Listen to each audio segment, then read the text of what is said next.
Abraham Lincoln once said, "A house divided against itself cannot stand." The more alienated we feel from our political leadership, the more disconnected we feel from those societal institutions that hold power over our lives and well-being. The kind and quality of government sets the tone for how we perceive our living environment and life experiences. If those in leadership roles treat citizens with respect and regard, if they have as a priority the meeting of people's needs, our environment feels hopeful and positive. If, on the other hand, those in leadership positions disregard the needs of people in general, and the poor, children, elderly, the infirm, and our veterans who are returning from war wounded in mind and body in particular, our environment can feel hopeless and scary. A dysfunctional government sets the tone for a dysfunctional society. In today's world, instead of having a government of by and for the people, we have a government of corporations, by special interests, for Wall Street. A Princeton University research paper, after a 2-decade-long study, has concluded that the United States has become an oligarchy and is no longer a democracy. The 2008 financial disaster was a product of self-serving greed, if not fraudulent behavior on the part of banking institutions. People lost their jobs, savings, homes, benefits and retirement funds. Communities lost services including fire and police protection, mental health services and agencies that assist the elderly and disabled. Public schools lost essential funding for programs and services. Businesses went belly up. People filed for bankruptcy. Those who were able to keep their homes lost property values and went underwater. These homeowners were paying their original mortgage that did not reflect the new, lower value of their home.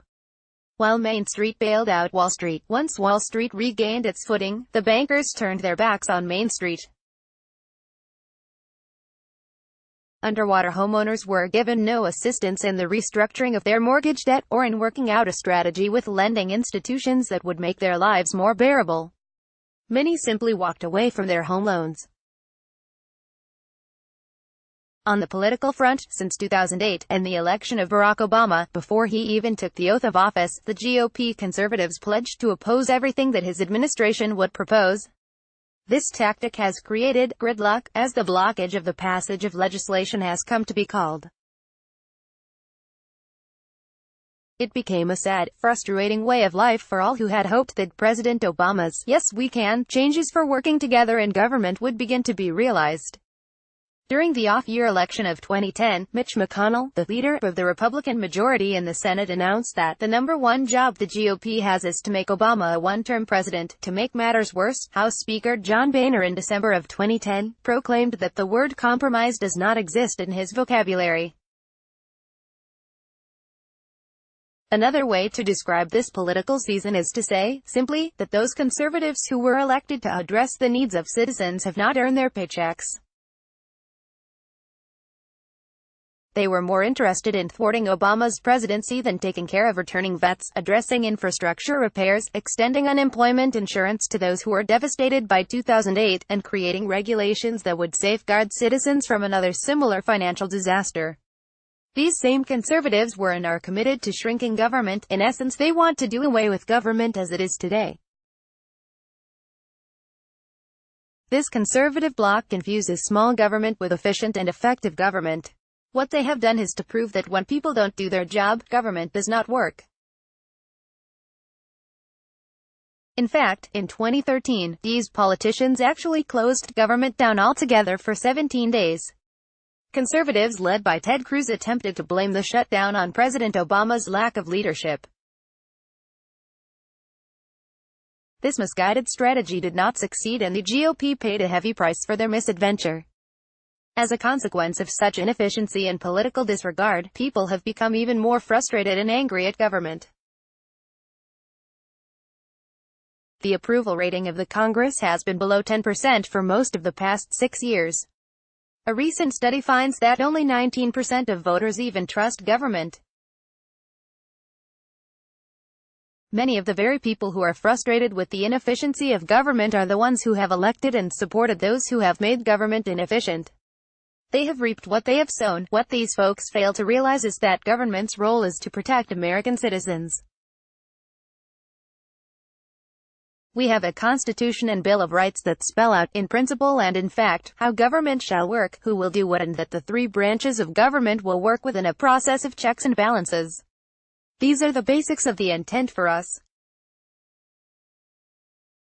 Beyond that, in today's world, government protects us by making sure that our food is safe to eat, that medicines are safe to ingest, and planes are safe to fly. In addition, government is supposed to ensure that pilots are qualified to fly planes, highways and bridges are built within safety parameters, that banks and business practices will cause us no harm. Our federal government, in times of disaster, provides those who have faced devastation with food, shelter and various support services to sustain the afflicted who have lost everything. This is why the balancing of governmental expenditures with income sources is vastly different to the balancing of the family budget. Today, a politician's need for campaign funding for re-election has resulted in turning to special interest groups for money. The interplay between those who are in office and special interest groups, some would say, has become incestuous. The Roberts Court ruling on Citizens United paved the way for money from more and varied sources to become part of our political process. And there's no requirement for transparency. Those who contribute funds for our elections don't have to reveal themselves to anyone. Special interest groups have, at times, actually been brought into the writing of regulations that are supposed to protect citizens from the kinds of practices that caused the devastation of 2008. The relationship between elected representatives and special interest groups is not lost on the public, and it has further created animosity between our political system and the people. Many experts have indicated that with the special interest involvement in the writing of regulations, there are, in fact, no better safeguards in place today to protect Main Street than there were in 2008. In essence, we could experience another 2008 all over again. Only this time, many economists anticipate that it will be much worse. The collapse of our economy in 2008 essentially resulted in the destruction of the middle and working class economy in the United States. We're now being exposed to a concept referred to as the new normal. In this new world, instead of having a time job with a predictable set work schedule and a livable wage, with vacation time, with benefits and a guaranteed retirement plan, we're being told that these conditions of employment no longer exist. Instead, we're told that we need to accept part-time hours, with no guaranteed schedule. We need to settle for minimum or reduced wages, no benefits or retirement plan. In this world, an individual can work 2 or 3 jobs and still earn an income below the poverty line. We even have corporations setting the ceiling for work hours so that an employee doesn't qualify for benefits, should those benefits exist. The question resounds, who can support a family on this basis? What this also suggests is that the new normal is really preparing us to accept a developing world standard of living. In the world of the new normal, we are being programmed to accept less as a new version of the American dream. And, for those who are hurting and suffering in relation to a dysfunctional, uncaring, non-responsive government, where does one turn to redress grievances and to feel the way is open to change and improve our lot in life? In today's world, no such option exists. The American electorate has been stonewalled by those who are supposed to represent them. This lack of access to avenues to redressing the plight of Main Street folks has caused resentment, anger and frustration on the part of ordinary citizens. During the 2016 presidential election cycle, as a result of mainstream media's unapologetic showcasing, we have been forced to suffer with the racist, misogynist, xenophobic utterances from a Donald Trump. This aspirant to the White House mocks and ridicules others in the name of being against political correctness.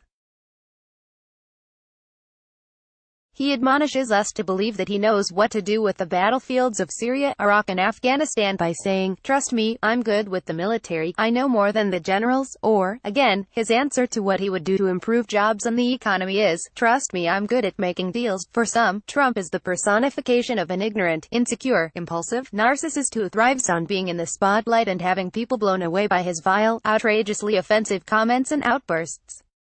Trump's behavior, words and ignorance have led the conservative columnists Michael Gerson, David Brooks, George Will, and Charles Krauthammer to declare emphatically that Donald Trump is not fit to be President of the United States. It's estimated that mainstream networks provided Trump with anywhere from $55 million and $2 billion in free campaign exposure.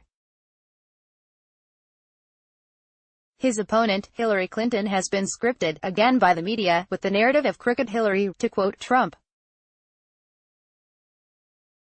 As a consequence, she's careful about what she says because what she has said, during the past 25 years of public service, has often, without merit, been used against her. She has been branded as someone who is not forthcoming about the truth. For nearly 25 years, a conservative organization, Judicial Watch, has been hunting down evidence to prove the Clintons are criminals, but to no avail. Judicial Watch still persists with their obsession that the Clintons are the most heinous unprosecuted criminals in the history of American politics. Clinton, the reputed criminal, has never been found guilty of a punishable offense by the DOJ or the FBI, never been brought to trial, and has always been allowed to move on with her life and political career free of legal repercussions. Her career has included her re-election to New York Senate seat, and passing the vetting process to become Secretary of State. Needless to say, the people of New York, or those vetting her for a cabinet position, didn't think she was guilty of malfeasance. Added to this is that we really cannot trust what we're being told by politicians or their surrogates. We need to rely on fact-checking to learn if what we're being told is true or not. Those who have a need to continue to tell us lies are following the script that the Nazis used during World War II. That script is based on the notion that if you tell the public a lie often enough, they will eventually come to believe the lie to be the truth. The social dynamic that we're experiencing in the United States is the kind of incubator for fear, anxiety, frustration, and anger that leads to acts of violence.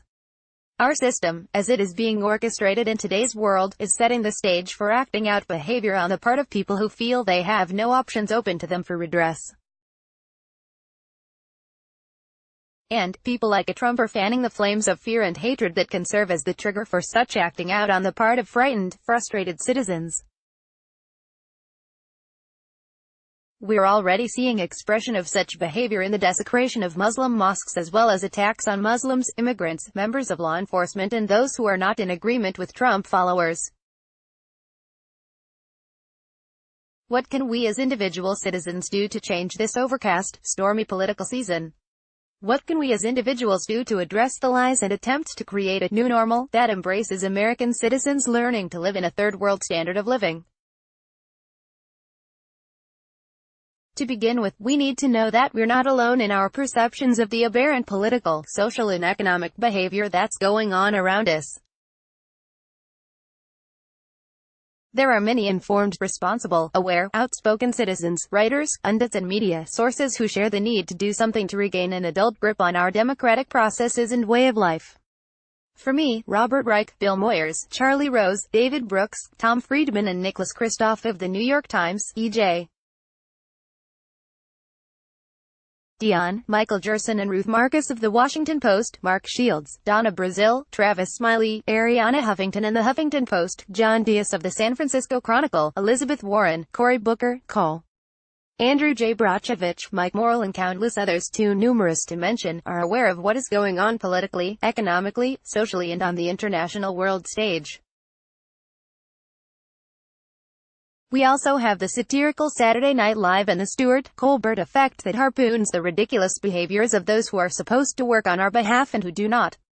We need to separate fact from fiction. If we find ourselves reacting to something, we need to pause and look at what is going on within ourselves. We need to get in touch with what we're feeling, what kind of self-talk is going on within us. We need to separate our reactive thinking from responsive thinking. Bringing such awareness into our deliberative process is responsible citizenship.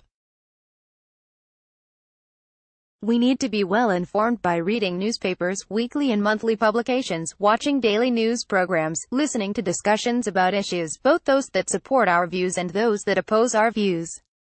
We can follow people on Facebook, and read books on people and issues that capture our interests.